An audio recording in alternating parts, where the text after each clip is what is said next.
if you look into this operating system services, we can look into this big picture.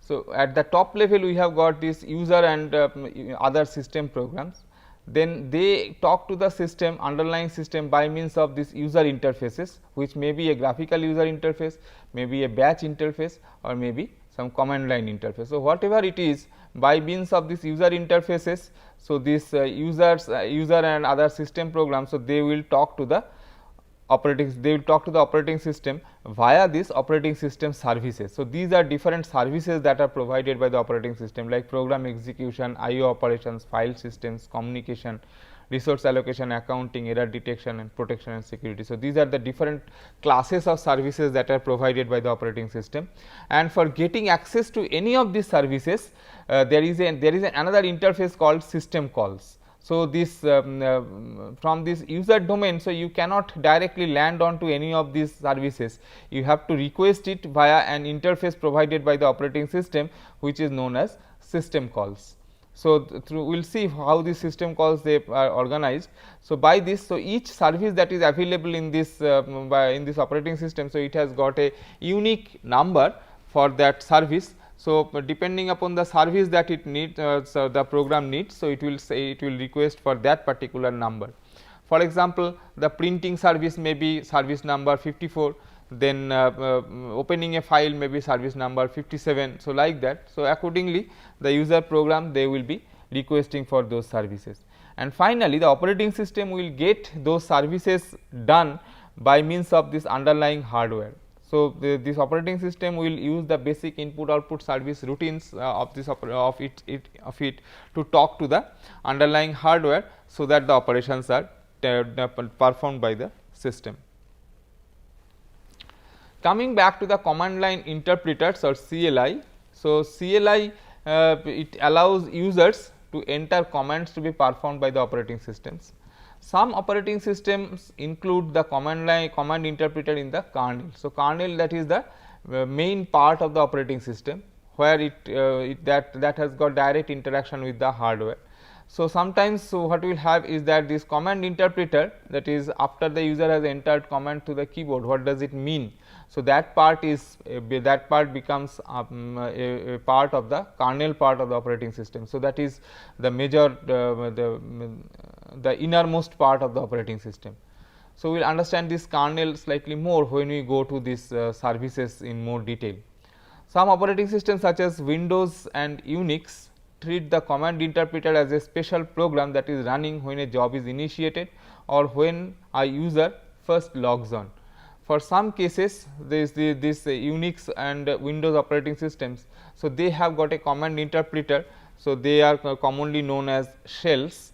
So, they are given, so they put the user into some shell structure into which certain set of commands are available, and from that the user can enter those commands, and the command interpreter starts working from there. So, it takes the command, that command interpreter routine, it takes the commands from the user and then passes it to the underlying operating system. So, we have got some systems, so there may be multiple such command interpreter to choose from. So, they are called shells. For example, if you look into this Unix operating system, so we have got several shells. There is a shell which is named as SH, which is the Bourne shell, then we have got CSH, which is called C shell. So, like that there are different types of shells. So, what is this shell? So, shell actually will tell you certain the commands that are available in a particular interpreter. So, overall function is almost same for all the shells, but the commands that are there, so that will be varying slightly, and some shells they have got a history mechanism, so that you can, it will remember the last 20 commands. So, if you repeat some commands, you do not need to write the entire command again. So, you can just select from the history and ask the system to run. So, this type of cosmetic changes are there across the shells, but after all a shell is nothing but a command interpreter. So, it takes the command from the user, if required it will partition it into several parts, and then it will be getting them executed. For example, if the user enters the command say cat a. So, in Linux or Unix operating system, so this cat means concatenate. So, it will print the file a onto the screen. So, it print if you after this the file is printed onto the screen. Now, sometimes we may like to count like how many particular character is there, particular word is there, say how many times the word say how many times the word rat appears in this. So, it may be we can find to we can do it like this grep rat, and then we can see like WC minus L. So, assuming that in each line the command the word rat will come only once, then if first this comment, so this will be outputting the file, but there is a pipe here. So, pipe means that this output of this program will go to the second program, and the second program will take out the lines that has got the word rat in it, and in the third part of the comment. So, we are counting how many such lines are there. So, there are 3 comments that are given in one shot by the user. So, this whole thing is given to the shell, and the shell will find that there are 3 comments to be executed. One is this cat, one is grep, another is WC, and not only that, the output of the first command should be given as input to the second command, and output of second command should be given as input to the third command. So, this shell program, so it will find out all these details, and it will figure out a way by which these commands can be executed in the proper meaning, whatever the user has asked for. So, this is the thing that we have got this shell structures. So, this the main function of this command interpreter is to get and execute the next user specified command. So, basically when there is no new command, so the shell will be waiting for the next command to come. So, normally we have got some sort of a prompt, and that prompt may be in some system it may be $, it may be greater than. So, that way you can design your own prompt also in some system. So, given this prompt is printed, and until and unless the user has entered the data, the system will be waiting. So, that is the main function of the command interpreter, is to get and execute the next user specified command. Sometimes the commands built in, sometimes just names of programs. So, these commands, that the examples that I have taken, so they are all built in commands, like cat, grep, WC, they are all built in commands. Maybe I have a program which computes the square of a number, maybe. So, you can, when in the dollar prompt, so you can just write square. The command interpreter, it will see that square is not a built in command. So, then it will try to look for a file whose name is square, and it will execute that particular program. So, that is also for it may be just names of some programs instead of some built in command. So, next we have the Bourne shell command interpreter in Solaris system, that example is given. So, you see that this prompt comes in this format.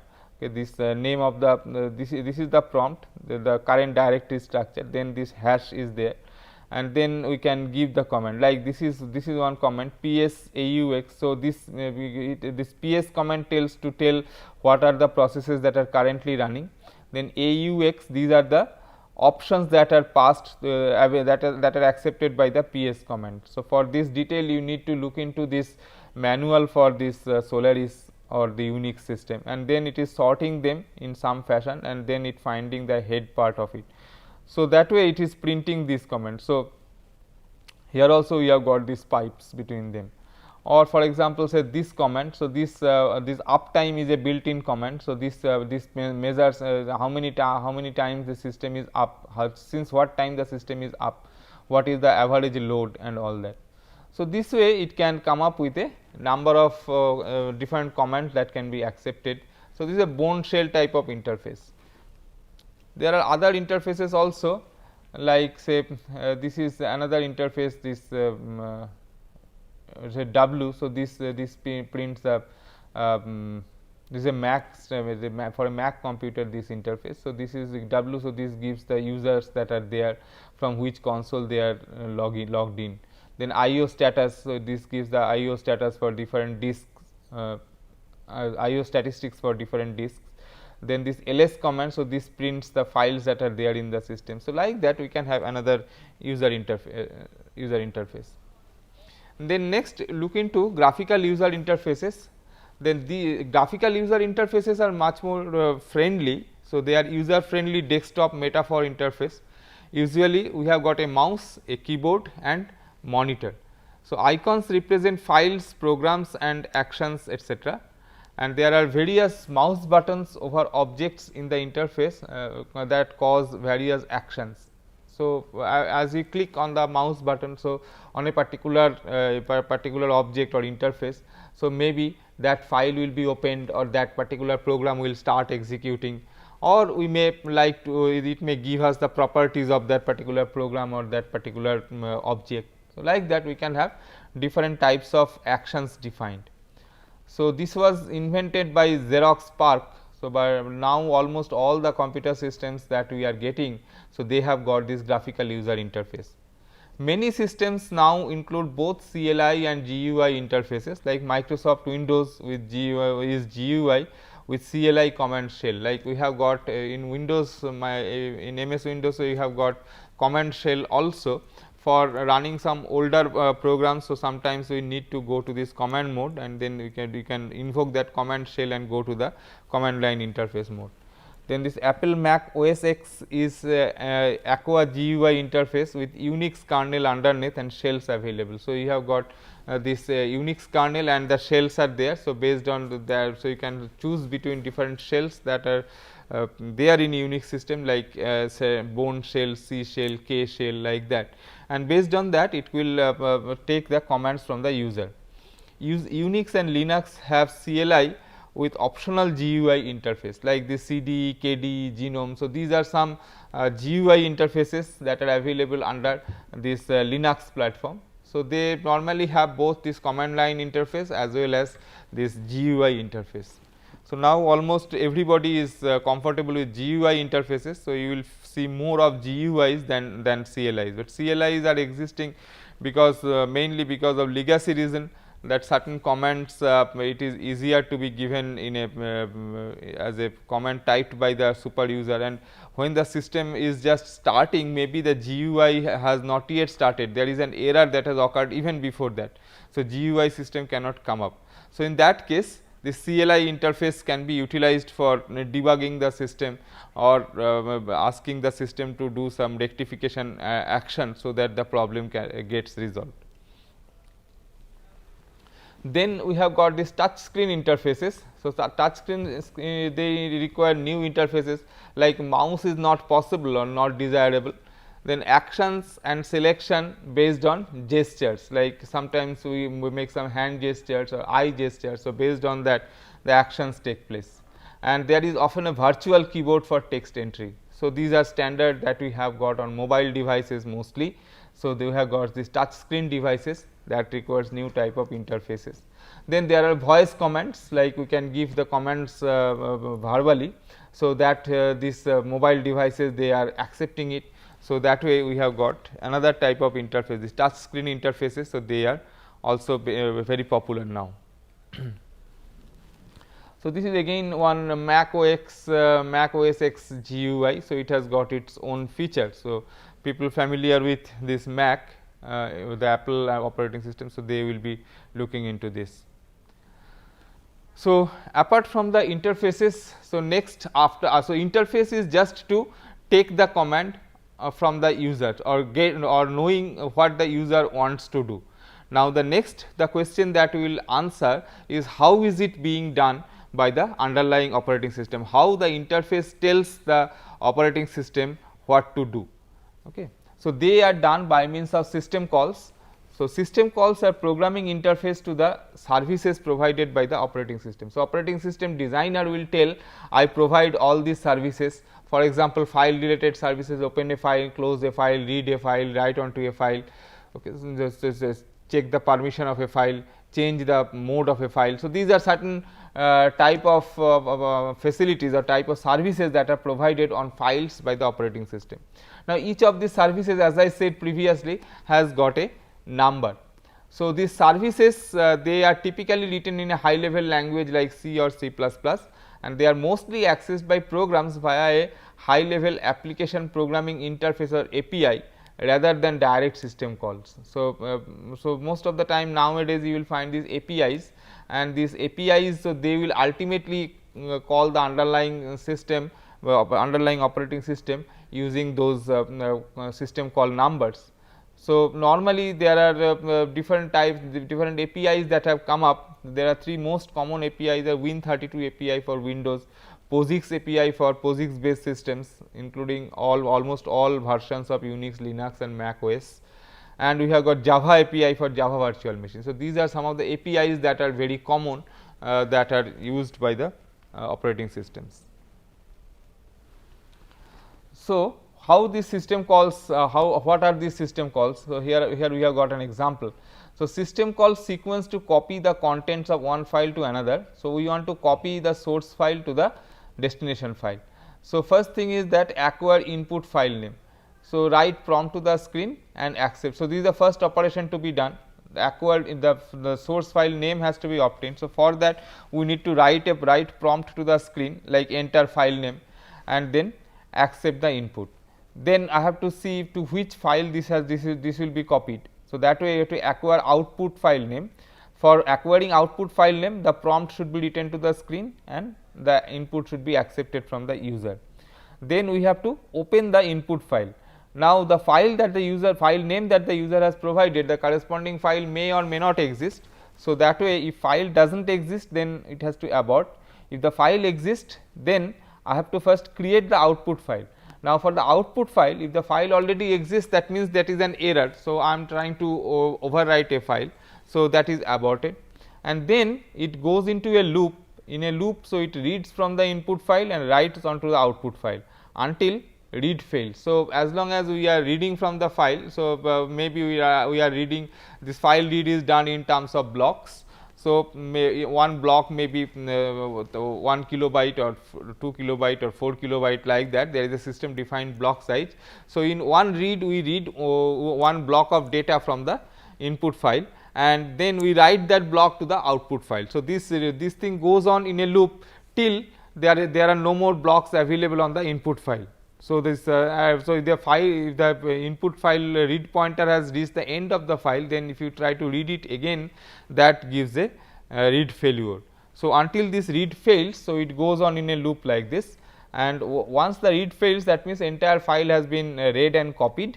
So, we close the output file and write completion message to the screen and then terminate normally. So, this is the sequence of operations that should take place when we want to copy a file to the output, copy file from input file to output file. As an example of the standard API, consider the read function that is available in Unix and Linux system.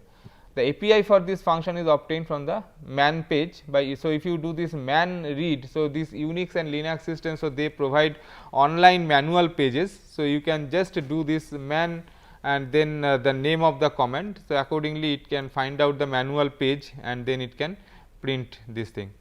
So, it says that the API description is like this, that if you want to use this copy, then this particular file has to be include unistd.h, and then this is the, so this is the read command. So, this read command is like this. So, it has to it will need 4 parameters, the file descriptor. So, file descriptor is the pointer to the file from where you want to read the data. Then buffer is a pointer. So, buffer where the value will be read. So, that there has to be a pre-allocated buffer associated here, so that the value that the 1024 bytes of block that is read, so that is kept onto this buffer, and the size t tells how many bytes you want to copy. So, these are the meaning of the 3 parameters. FD is the file descriptor to be read, void star buffer is a buffer where the data will be read into, and size t count is the maximum number of bytes to be read into the buffer. So, a program that uses the read function must include the unistd.h header file, as this will define this particular types. This is size t and the size t. So, these two variable these two data types are defined in this UNI-std.h header file. So, this file must be included, and the parameters passed are like this. If the reading is successful, the number of bytes read is returned, and the return value of 0 indicates the end of file, and the return value of -1 indicates that there was an error when this return was when this read was tried out. So, that way we can have this standard API. Now, how do we implement the system call? Typically, a number is associated with each system call. As I was telling that normally we have got some number for each system call, and system call interface, it maintains a table indexed according to these numbers. So, so that the table is indexed, and then if I have got a table where say this, so these are the this is the table, and in this table, so we have got the numbers 0, 1, 2, 3, etc. Now, the 0 may be for to create a file, this may be for opening a file, this may be for closing a file. So, like that. So, what will happen is that this entry, so in the memory, if the routine for creating a file has been loaded in this part of the memory, then create will point to this.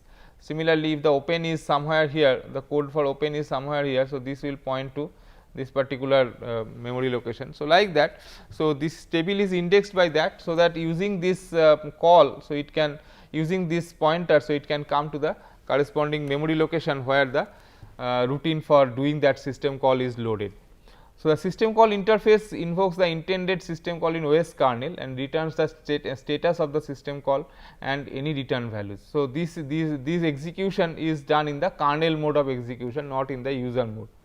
The caller need not know a thing about how the system call is implemented, because what the caller needs to know is only this table. So, OS as a documentation, the OS designer will provide this table to the users, telling that okay, if you are for 0, if you want to create a file, the number is 0, if you want to open the file, the number is 1. So, this system call indices are provided as the information, and actual implementation is hidden from the user. So, user does not know how these calls are actually implemented by the operating system. So, the caller need not know anything about how the system call is implemented, just needs to obey the API and understand what this what the OS will do as a result call. And most details of the OS interface hidden from the programmer by this API, and it is managed by runtime support library. So, set of functions built into libraries included with the compiler. So, so this actually this where these files are actually loaded. So, that information is available with the operating system, and that becomes a part of this compiler when it generates the code. So, the runtime libraries are included in the operating system in the program code by means of the compiler, and that will be managed at runtime by the support library. So, this will be more clear. So, if we look into a compiler, how does it link the dynamic libraries and all. So, if we understand that part, then it will be more clear, which is beyond the scope of this discussion. So, we do not go into that. Now, so this is the overall thing that we have. So, the handling of a user application invoking the open system call is like this. The user application, the first thing is that the user application makes this open call, and that is by means of system call interface. So, as long as this open is not executed, the program is executing in the user mode. So, as I told previously, like there may be a set of operations like x equal to y plus z, p equal to x minus k. So, like that when these simple executions are being done, so they are all in user mode of execution in the program. But sometime later you may like to write the value of say value of the variable m that has been computed here to a file. So, for that I need to open a file. So, in a C program we write it like this fp equal to f open some file abc, and we want to open it in write mode. So, when this statement is to be executed, so it is no more in the user mode of execution. So, you see that this f open library function of C. So, it will ultimately translate to the open system call for the operating system, and then this open system call it will be crossing this user mode of operation and it will enter into kernel mode of operation. So, this system call interface, what it will do, it will be transferring the control, it will look into the index, and accordingly according to this index value I. So, this system call table that I was talking about previously. So, this is there, and this will transfer the call to the actual code where the open actual code of the open system call, and there it will be having this implementation of open system call. So, this particular piece of code will be executed, and after that it will return to the system call interface, from where it will return to the user application. So, if there was an error while opening this file, so this error code will be returned. Otherwise, if this open was successful, then it will return a 0 and the user program will be getting back a value 0. So, ultimately this so sorry, if there was no error, then it will return some file descriptor, and this file descriptor will be coming back to this system, to the user program, and that will be coming to this FP value. So, this way we can see that there will be this open system call is implemented as long as the program is executing in the user mode. So, normal program statements are being executed in the user mode, but whenever it requires some services from the operating system, so it will go to the kernel mode of execution, and then in the kernel mode of execution, so it will go to the exact code where this operating system code calls are implemented, and accordingly it will be done. Now, how do we pass the parameters to the system call? Like that open the fopen or open system call, it requires the name of the file, then what is the permission in which you want to open the file, the operation, that is read operation or write operation, append operation or read write operation. So, like that. So, often more information is required than simply the identity of the desired system call. Exact type and amount of information will vary according to the OS and the call. So, that there may be variable number of things. Sometimes some of the calls may not be requiring any more parameter. For example, it may be just asking for say wait for it may be asking for say terminating something. So, terminating the program itself. So, in that case no more parameter is necessary, but if it is asking for say opening a file, then a number of parameters are to be there. Now, there are three general methods that are used to pass parameters to the operating system. The simplest way is to pass the parameters in registers. So, what the user at the user level what is done is that the parameters that we want to pass, their values are copied onto CPU registers, and in the operating system call implementation or system call implementation, it accesses from those registers. So, it may be more parameters, but pass parameters via register. So, this is the simplest one, but CPU registers are limited. So, if you need to pass more number of parameters, then registers are not sufficient, and all the registers may not be available also. So, they may be already having some important data in them. So, they are not spareable for passing the parameters. Second possibility is the parameters are stored in a block or table in memory, and address of the block passed as a parameter in a register. So, you copy the parameters that you want to pass in a block of memory locations, and then address of that block is copied onto a CPU register, and the call is done. So, that at the receiving end, at the system call execution, so that register value will be used by the operating system to locate the parameters that are passed for this particular system call. So, this is the approach taken by Linux and Solaris operating system, or it may be the parameters are placed or pushed onto the stack by the program and popped off the stack by the operating system. So, there may be, if there is a stack, then maybe at the time of calling the making the system call, the user program, it pushes all the parameters onto the stack, and the system call implementation, it just pops out those values from the stack and gets the parameter values. So, this is one possibility, and block and stack methods do not limit the number or length of parameters being passed. So, this is the advantage of this either the block method or the stack method. So, the number of parameters is not restricted. So, you can pass a large number of parameters, whereas the first one where I am using CPU registers for passing the parameters. So, they are restricted because number of CPU registers available is also restricted. So, this way we have got different ways of passing parameters. So, we will discuss on this in the next class.